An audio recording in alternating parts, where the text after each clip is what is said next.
অ্যাসাইনমেন্টের ক্ষেত্রে বেশি ফোকাস দেবেন, কারণ অ্যাসাইনমেন্টটার নম্বর যদি আপনি ভালো পেয়ে যান তাহলে কিন্তু পরীক্ষা সেন্টারে কিন্তু একটা ম্যাক্সিমাম নম্বর ব্যাকআপ পোর্শন চলে যাবে। এই জন্য অ্যাসাইনমেন্টে যদি বুকিং নিতে চাইছেন অবশ্যই আপনারা আমাদের সঙ্গে স্ক্রিনের নম্বর যোগাযোগ করুন। আমরা কিন্তু বিষয়ভিত্তিক স্যার ম্যাডামের দ্বারা আমাদের অ্যাসাইনমেন্টটা সাবমিট করে দেবো এবং আমরা বেশি ফোকাস দেবো যাতে আপনারা বেশি নম্বর এখানে কী করে তুলতে পারবেন, কারণ অফলাইনে পরীক্ষা হলে সেক্ষেত্রে কিন্তু নম্বর অনেকটা কমে যাবে। এই জন্য আমাদের বলবো স্পেসিফিকভাবে অ্যাসাইনমেন্টটা খুব ভালোভাবে দিন। অ্যাসাইনমেন্টের বুকিং চলছে, স্ক্রিনে তো নম্বর আছে, নম্বর যোগাযোগ করে নিন, বুকিং নিয়ে নিন। আমরা কিন্তু আপনাকে পুরোপুরিভাবে 100% অ্যাসুরেন্স দিয়ে আমরা অ্যাসাইনমেন্টটা সাবমিট করতে ব্যবস্থা করব। যারা নেতাজি ওপেনে পিজি কোর্সে পড়ছেন আপনারা জানেন যে আপনাদের অ্যাসাইনমেন্টের ডেট কিন্তু অলরেডি ডিক্লেরেশন করে দিয়েছে, যেটা 26 তারিখ থেকে শুরু হবে এবং চলবে জুলাইয়ের 3 তারিখ পর্যন্ত। কিন্তু এরপরেই আমাদের মস্ত বড় একটা কিন্তু ঝটকা আসতে চলেছে। ঝটকাটা হচ্ছে আমাদের ফাইনাল এক্সামের নোটিফিকেশন। তো ফাইনাল নোটিফিকেশন বলতে ফাইনাল এক্সামের যে প্রসেসিং, এই প্রসেসিং কিন্তু আসতে চলেছে। এই প্রসেসিংগুলো কি, মানে admit card issue, centre allotment, তার পাশাপাশি পরীক্ষার সময় কিছু গাইডলাইন্স ইউনিভার্সিটি থেকে জারি করে, তার পাশাপাশি ফাইনালি পরীক্ষার রুটিন, এই সমস্ত ক্রাইটেরিয়া কিন্তু কিছুদিন পর শুরু হবে। অর্থাৎ আপনারা ধরে রাখুন যে আপনাদের পরীক্ষার ক্ষেত্রে মোর দেন 1 মান্থ আপনাদের হাতে সময় আছে। এই জায়গাটার ক্ষেত্রে আপনাদের সবার কাছে একটা প্রশ্ন যে এই কম সময়ের মধ্যে আমরা পড়বো কিভাবে। তাহলে আসুন আমরা ভিডিওতে আলোচনা করি যে এই যে কয়েকটা দিন বাকি আছে, এই কয়েকটা দিনের মধ্যে আপনি কিভাবে একটা ভালো পড়াশোনা করেন, যাকে আমরা স্মার্ট স্টাডি বলবো, করে আপনি কিন্তু ইজিলি ভাবে আপনার পড়াশোনাটাকে নেক্সট লেভেলে নিয়ে যেতে পারেন। দেখুন, আমি এই ভিডিওটা শুরু করার আগে আপনাদের আমি দুটো লেভেল বলবো। একটা লেভেল হচ্ছে তারা হচ্ছে যে পুরোপুরিভাবে পিওরলি ভাবে পড়াশোনা করছে, যাকে আমরা বলবো রেগুলার স্টুডেন্ট। আর 2 নম্বর যে অপশনটা হচ্ছে তাদেরকে বলবো ফ্রেশ স্টুডেন্ট। ফ্রেশ স্টুডেন্ট হচ্ছে যারা কিন্তু পুরোপুরিভাবে জিরো লেভেল থেকে শুরু করবে, অর্থাৎ তারা কোনোভাবেই এখনো অনেকে আছে স্টাডি মেটেরিয়াল সংগ্রহ করেনি, তার পাশাপাশি স্টাডি মেটেরিয়াল সংগ্রহ করলেও তারা কিন্তু প্রপারলিভাবে সেগুলোকে পড়েনি। আর 2 নম্বর অপশনটা হচ্ছে রেগুলার স্টুডেন্ট। তাদেরকে আমরা বলবো যারা 30 to 40% কিছুটা হলেও পড়াটাকে এগিয়ে রেখেছে, কিছুটা হলেও তারা জেনেছে, সিলেবাস জেনেছে, সব কিছু জেনেছে। তাহলে এই দুটো ক্যাটাগরির ক্ষেত্রে কিভাবে আমাদের চলতে হবে, দেখুন আমি আপনাদের এই ভিডিওতে আমি কয়েকটা কি পয়েন্ট বলবো। ঠিক কি পয়েন্টগুলো কিন্তু অবশ্যই আপনাকে মেনে চলতে হবে যদি আপনার পড়াটাকে নেক্সট লেভেল নিয়ে যেতে চাইছেন। এই প্রথম যে কি পয়েন্টটা রয়েছে সেটা হচ্ছে যে আপনাদের স্টাডি রুটিন কিন্তু একটা তৈরি করতে হবে। দেখুন, স্টাডি রুটিন কিন্তু ডেফিনেটলি একটা তৈরি করতে হবে, কারণ আপনি যদি প্রিপারেশন নিয়ে থাকেন যে আমি কাল থেকে পড়বো 4 ঘন্টা করে, তো প্রপারলি ভাবে পার্টিকুলারলি কোনো টাইমিংস না আপনি সেট করেন, তাহলে দেখবেন যে সময়টা আপনি ভেবেছেন ওই সময়টা অন্য কাজে ব্যস্ত হয়ে পড়বে।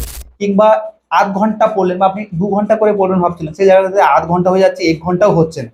আপনি 2 ঘন্টা করে রাখেন, প্রথম দিন হয়তো 2 ঘন্টা হবে না, সেই জায়গাটাতে 1.5 ঘন্টা হবে, তো প্রপারলি ভাবে হবে। এই জন্য একটা স্টাডি রুটিন কিন্তু ডেফিনেটলি তৈরি করতে হবে, সেটা 8 ঘন্টা হোক, 1 ঘন্টা হোক বা 10 মিনিটের হোক, সেটা কিন্তু অবশ্যই তৈরি করে রাখতে হবে। সেটা আজই করবেন, এখনই করবেন, তাহলে দেখবেন ইজিলি ভাবে কাল থেকে আপনি ওই রুটিনটাকে ফলো আপ করতে পারবেন। আর যদি ফলো আপ করেন তাহলে মনে রাখবেন ডেফিনেটলি কিন্তু আপনার পড়াটা কিন্তু একটা নেক্সট লেভেলে চলে যাবে। সেকেন্ড নম্বর যে অপশনটা হচ্ছে সিলেবাস, এটা কিন্তু মোস্টলি ইম্পর্টেন্ট। আপনি যে কোর্সে পড়ছেন, সে হতে পারে ইউজির ক্ষেত্রে হোক, বিডিপির ক্ষেত্রে হোক, বা পিজির ক্ষেত্রে হোক, আপনাদের কিন্তু সিলেবাস নলেজটা কিন্তু মোস্টলি এসেন্সিয়াল। এই সিলেবাস নলেজটা কিন্তু ডেফিনেটলি আপনাকে রাখতে হবে। তাহলে সিলেবাস নলেজ পাবো কোথা থেকে, বা সিলেবাসটা পাবো কোথা থেকে? সিলেবাসটা আপনি নেতাজি ওপেনের অফিসিয়াল ওয়েবসাইটে গিয়ে কিন্তু ইজিলি ভাবে সিলেবাসটা পেয়ে যেতে পারেন। এই সিলেবাসটা ডাউনলোড করে নিয়ে আপনি দেখবেন ইজিলি ভাবে আপনার স্টাডি টেবিলে রাখুন। স্টাডি টেবিলে রেখে কিন্তু দেখবেন আপনার সিলেবাসটা যখন আপনি ডাউনলোড করবেন অটোমেটিকলি চোখ যাবে। চোখ যাওয়ার পর কিন্তু সিলেবাস প্লাস রুটিন যদি দুটো জিনিস ফ্যাক্টর হিসেবে কাজ করে প্রত্যেকটা প্রিপারেশনটার ক্ষেত্রে একটা নেক্সট লেভেল নিয়ে জন্য, এই দুটো জিনিস কিন্তু স্টাডি টেবিলে রাখুন। এরপরে নেক্সট লেভেলের যে কি পয়েন্টটা বলছি এটা কিন্তু অবশ্যই এই দুটোর সঙ্গে কিন্তু ইন্টার রিলেটেড। তারপরে হচ্ছে ওভারভিউ। দেখুন, আমি প্রথমে বললাম আপনাকে একটা রুটিন তৈরি করতে হবে, 2 নম্বর বললাম একটা সিলেবাসটা আপনাকে ডাউনলোড করতে হবে, 3 নম্বর হচ্ছে ওভারভিউ। আমি কেন বললাম, আপনি প্রথমে রুটিন তৈরি করে নিলেন, সিলেবাসও বের করে নিলেন, সিলেবাসের মধ্যে আপনি যখন খুলবেন দেখতে পাবেন মডিউল 1, মডিউল 2, মডিউল 3 করে ভাগ রয়েছে, বা পার্ট 1, পার্ট 2, পার্ট 3 করে ভাগ রয়েছে। এই পার্টগুলো কিন্তু আপনাকে করতে হবে। পার্টগুলো যদি করতে যান তাহলে সময় থাকছে না, অনেকটা সময় চলে যাবে, তাহলে 1 মাসের মধ্যে কোনোদিন পসিবল হবে না। এই জন্য পুরো সিলেবাসের ওভারভিউটা আপনাকে জানতে হবে। ওভারভিউটা বলতে এখানে বলে রাখি, আপনি দেখবেন যে যারা গ্র্যাজুয়েশনে, আপনি ধরুন সায়েন্স নিয়ে পড়ুন, আর্টস নিয়ে পড়ুন, কমার্স নিয়ে পড়ুন, যাই সাবজেক্ট নিয়ে পড়ুন না কেন, আপনি দেখবেন যে টপিকগুলো দেওয়া থাকে সেই টপিকের এক্সটেন্ড ভার্সান আপনার পিজি লেভেলে থাকে। অর্থাৎ যে টপিকটা আপনি পড়েছেন তার এক্সটেন্ড ভার্সান মানে বেশি করে কিন্তু ফ্যাকচুয়াল জিনিসগুলো কিন্তু ওখানে অ্যাড করে দেওয়া থাকে। টপিক কিন্তু কিছু কিছু ক্ষেত্রে 30 to 40% কিন্তু একই থাকে। এই জন্য যখন আপনি সিলেবাসটাকে একটু খুঁটিয়ে খুঁটিয়ে দেখতে যাবেন তাহলে দেখবেন আপনার গ্র্যাজুয়েশনের সঙ্গে এই সিলেবাসের কিন্তু কিছুটা হলেও ইন্টারলিঙ্ক আছে। এই জন্য যখন ওভারভিউটা নেবেন তখন দেখবেন ইজিলি ভাবে 30 to 40% ইজিলি ভাবে কিন্তু আপনি বুঝতে পারবেন এবং যে এইগুলো আমার জানা আছে, শুধুমাত্র একটু ফলো আপ করা প্র্যাকটিস করা হলে কিন্তু ইজিলি ভাবে অনেকটা পড়াটা এগিয়ে যাবে। এই জন্য বলতে চাইছি প্রত্যেকটা সিলেবাসের ওভারভিউটা জানবেন। এবং তার পাশাপাশি আরো একটা সিস্টেম আছে, ধরুন আপনার সিলেবাসের মধ্যে যে টপিকগুলো দিয়েছে এই টপিক ওয়াইজ যদি আপনি ওভারভিউ নিতে চাইছেন তাহলে দেখুন স্ক্রিনে দেওয়া নম্বর আছে, সেই নম্বরে যোগাযোগ করবেন। আমরা কিন্তু প্রত্যেকটা টপিকের একটা পার্টিকুলার ওভারভিউ তৈরি করেছি। ওভারভিউ বলতে আপনার ধরুন একটা টপিক দিয়েছে, সেই টপিক যদি আপনি পড়ে থাকেন, আমি ইংলিশের ক্ষেত্রে বলি, আমি ইংলিশ ডিপার্টমেন্টে যদি মেনটেন করি, ইংলিশের ক্ষেত্রে ধরুন আপনি ম্যাকবেথ পড়লেন, কিং লিয়ার পড়লেন, অথেলো পড়লেন, এডওয়ার্ড সেকেন্ড পড়লেন, এই সমস্ত টপিকের যদি আপনি সামারিটা জেনে রাখেন, ক্যারেক্টার জেনে রাখেন, সেন্ট্রাল আইডিয়া জেনে রাখেন, তাহলে দেখবেন এখান থেকে যাবতীয় যে কোশ্চেনগুলো আসবে ইজিলি ভাবে কিন্তু ট্যাকেল করতে পারবেন। এই জন্য বলতে চাইছি যে প্রত্যেকটা, আমি শুধু আর্টসের কথা বলতে না, সায়েন্সের ক্ষেত্রে কিংবা আপনাদের হিস্ট্রি, জিওগ্রাফি, পল সায়েন্স, আপনাদের বেঙ্গলি সমস্তর ক্ষেত্রে বলতে সিলেবাসের ওভারভিউটা কিন্তু ডেফিনেটলি লাগবে। এই জন্য সিলেবাসের ওভারভিউ যুক্ত নোট যদি পেতে চাইছেন তাহলে স্ক্রিনে তো নম্বরে যোগাযোগ করবেন। আমরা কিন্তু এই বিষয়টার উপরে বেশি ফোকাস দিই যাতে স্টুডেন্টসরা কম করে ম্যাক্সিমাম নম্বর গেইন করতে পারে। তার জন্য ওভারভিউটা কিন্তু ডেফিনেটলি দরকার। এই জন্য আমাদের এই জিনিসটা মাথায় রাখতে হবে যে ওভারভিউটা যদি ভালো করে জেনে নেন, যে কোনো কোশ্চেন ইজিলি ট্যাকেল করতে পারবেন পরীক্ষা সেন্টারে, সে আননোন আসুক বা নোন আসুক বা জানা পরিচয় থাকুক। তাহলে দেখবেন আপনি যদি সিলেবাসটা কিছুটা হলে আইডিয়া থাকে তাহলে দেখবেন ইজিলি ভাবে কোশ্চেন আনসার লিখতে পারবেন। এখানে কিন্তু ওপেন ইউনিভার্সিটি এটা বলে না আপনাকে পুরোপুরি ভাবে থরলি লিখতে হবে, শুধু এটা বলে যে কোশ্চেন রিলেটেড অ্যান্সার লিখতে হবে। যদি আপনি কোশ্চেন রিলেটেড অ্যান্সার লিখেন তাহলে কিন্তু ডেফিনেটলি দেখবেন আপনার নম্বরটা কিন্তু অনেকটা বেড়ে যাবে। অনেক স্টুডেন্ট আছে যারা কিন্তু কম পড়ে এরকম ভাবে স্মার্ট স্টাডি মেনটেন করে তারা কিন্তু পরীক্ষায় ভালো নম্বর পেয়ে যায়। বলতে চাইছি আমাদের সিলেবাসে ওভারভিউ প্লাস হচ্ছে লাস্ট মিনিট সাজেশন কম্বাইন করে নোটস এরিয়া আছে। এই সময়ের মধ্যে আপনি যদি পুরোপুরি ভাবে 8 ঘন্টা থেকে 1 ঘন্টা করে পড়েন, আমি আপনাকে কথা দিচ্ছি পুরোপুরি ভাবে কিন্তু আমার প্রিপারেশন নেক্সট লেভেলে চলে যাবে। এই নোটস পত্র নেওয়ার জন্য কিন্তু স্ক্রিনে নম্বর যোগাযোগ করুন। আমরা কিন্তু হোম ডেলিভারি করে দিই স্পিড পোস্টের মধ্যে, তার পাশাপাশি ক্যাশ অন ডেলিভারি কিন্তু ব্যবস্থা রেখেছি। তারপরে যে পয়েন্টটা হচ্ছে সেটা হচ্ছে হাইলাইট।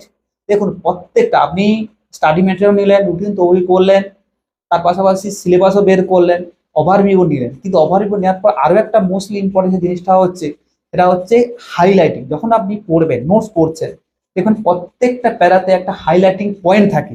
সেই পয়েন্টগুলো কিন্তু আপনাকে আইডেন্টিফিকেশন করতে হবে। আইডেন্টিফিকেশন করে আপনার রেড কালারে হোক কিংবা মার্কারে হোক আপনাকে কিন্তু দাগ দিয়ে রাখতে হবে। যখন আপনি পড়বেন ওই কি পয়েন্টগুলো যদি আপনি মনে রাখতে পারবেন তাহলে পরীক্ষা সেন্টারে ইজিলি ভাবে যে কোনো কোশ্চেনে কিন্তু আপনি অ্যান্সার ট্যাকেল করতে পারবেন। এগুলো বলতে চাইছি এই কি পয়েন্টগুলো বা হাইলাইটার গুলো অবশ্যই ফলো করে আপনি হাইলাইটিং করে রাখুন, দেখবেন সঠিকভাবে কিন্তু আপনার পড়াটায় কিন্তু প্রোগ্রেসের পথে নিয়ে যেতে আপনার কিন্তু অনেকটা সাহায্য করে দেবে। তারপরে হচ্ছে স্পেসিফিক নোট সাজেশন। আমি আপনাদের বলে দিলাম যে শুধুমাত্র নোট সাজেশন পড়লে হবে না, স্পেসিফিক নোট সাজেশন পড়তে হবে যাতে মিনিমাম পড়ে ম্যাক্সিমাম নম্বর পেতে পারে। এইখানে আমরা সবসময় ফোকাস দিই যাতে সবাই ওপেন ইউনিভার্সিটি যারা পড়ছে তারা কিন্তু কাজের সঙ্গে যুক্ত থাকে। কাজের সঙ্গে যুক্ত থাকে বলে তারা কিন্তু কম্বাইন স্টাডি করে।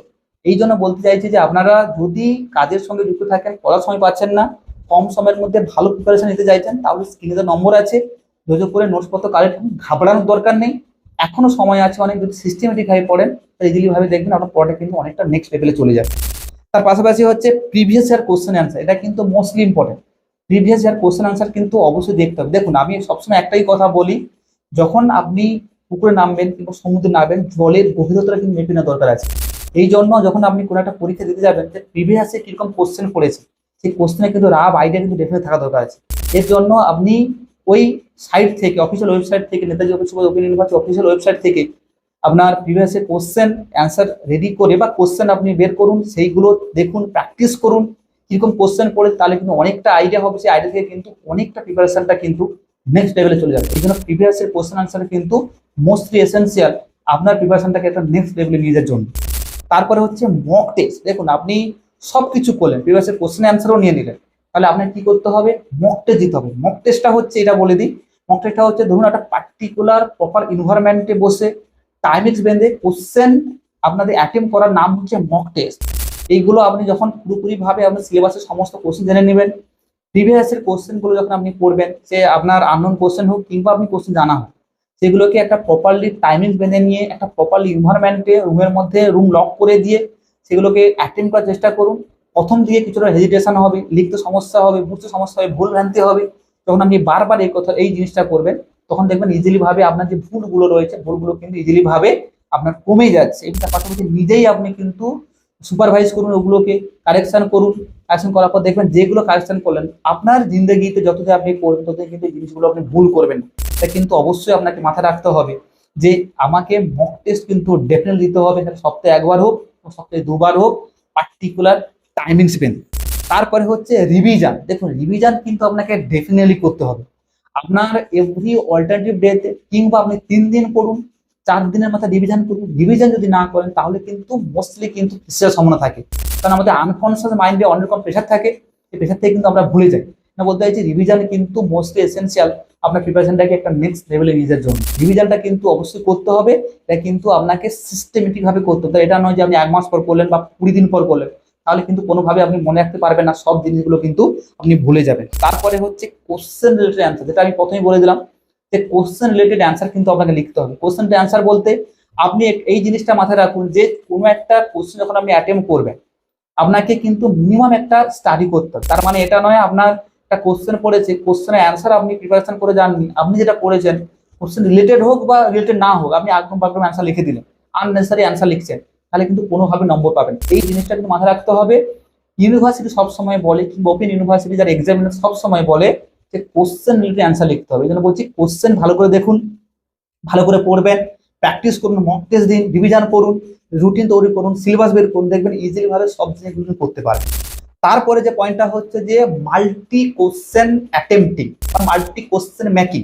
এটা আপনি কি বলছেন যে মাল্টি কোশ্চেন মেকিং বলতে, ধরুন আপনার প্রত্যেকটা প্যারা আছে, ধরুন একটা কোশ্চেনের 6টা প্যারা রয়েছে, 6টা প্যারাতে দেখবেন প্রত্যেকটা প্যারাতে একটা স্পেসিফিক ঘটনাকে মেনশন করে। এই ঘটনাটাকে আপনি পড়লে বুঝতে পারবেন যে এই প্যারাতে এই ঘটনা বলেছে। আপনি ছোট্ট করে কলম দিয়ে ওই জায়গাটা লিখে রাখুন। আপনি এটা জানুন যে কোশ্চেন কিন্তু স্ট্রেট ফরওয়ার্ড ভাবে রাস্তার মতো আসবে না, বাঁকানো এলোমেলো বাঁকানো ভাবে আসবে। আপনি হয়তো দেখে গেলেন যে কোশ্চেনটা পড়ে গেলেন, সেই কোশ্চেনটা না পড়ে যে প্যারাগুলো আপনি প্রিপারেশন করেছেন ওই প্যারাগুলো থেকে একটা প্যারা থেকেই আপনার কোশ্চেনটা তুলে দিলেন। কিন্তু আপনি যদি প্যারাগুলো থেকে কোশ্চেন মেকিং না করেন তাহলে আপনি বুঝতে পারবেন না। যদি আপনি কোশ্চেন মেকিং করেন তাহলে বুঝতে পারবেন যে এই প্যারাতে এই কোশ্চেনটা তুলেছে, মানে টোটাল ভাবে এর যে মূল যে কোশ্চেনটা রয়েছে এইটা, তাহলে আপনি একটা রিলেট কোরিলেট করতে পারেন, কোরিলেট থেকে কিন্তু ইজিলি ভাবে কোশ্চেন নামাতে পারবেন। এই জন্য প্রত্যেক প্যারাতে যে specific incident, specific person, specific প্লেসের নাম বলেছে, আপনি সেই জিনিসগুলোকে মেনশন করুন, মেনশন করে ওগুলোকে কিন্তু লিখে রাখুন। লিখে রাখলে কি হবে, ইজিলি ভাবে কিন্তু আপনার পড়াশোনাটা একটা নেক্সট লেভেলে কিন্তু চলে যাবে। ফাইনালি যেটা বলবো সেটা হচ্ছে বি কনফিডেন্স।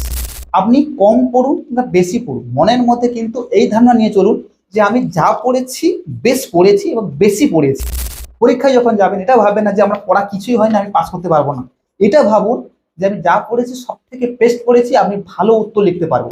এই কনফিডেন্স লেভেল যদি আপনি হাই রাখতে পারেন, দেখবেন যে কোনো ব্যাটল, যে কোনো যুদ্ধ জয় করা যায়। এই জন্য বলছি কনফিডেন্স লেভেলটাকে হাই রাখুন, যে সিস্টেমেটিক ভাবে যে পয়েন্টগুলো কি পয়েন্টগুলো বললাম এই কি পয়েন্ট অনুসারে পড়াশোনা করুন, দেখবেন ইজিলি ভাবে আপনার পড়াশোনাটা কিন্তু নেক্সট লেভেল নিয়ে যাবে। এগুলো কিন্তু প্র্যাকটিক্যাল নলেজ থেকে বলছি। আমরা যে ভুল করেছি, আপনারা যদি ভুল না করেন, কম সময়ের মধ্যে বেশি করে পড়তে পারেন, এই জিনিসগুলো আমার পাস্টে যে এক্সপিরিয়েন্স রয়েছে, স্টুডেন্টের সঙ্গে কথা বলে তাদের সঙ্গে ফেসআপ করে যে জিনিসগুলো আমি কথাটা বলছি, ডিসকাশন করে সেই জিনিসগুলো আপনার সামনে নামছে। এই জন্য বলতে চাইছি যে পরিষ্কারভাবে এইভাবে চলুন, কাজ করুন, দেখবেন আপনার পড়াশোনা কিন্তু একটা নেক্সট লেভেলে চলে যাবে। এখন যারা পড়া শুরু করেননি আমি আপনাদের বলবো অবশ্যই করে যোগাযোগ করুন। আমরা কিন্তু পুরো সেই লেভেলের নোটস দিয়ে দেবো, সেই নোটসগুলো পড়ে কিন্তু অবশ্যই 70 to 90% কমন পেয়ে যাবেন। দেখা হচ্ছে পরের ভিডিও, সবাই ভালো থাকবেন।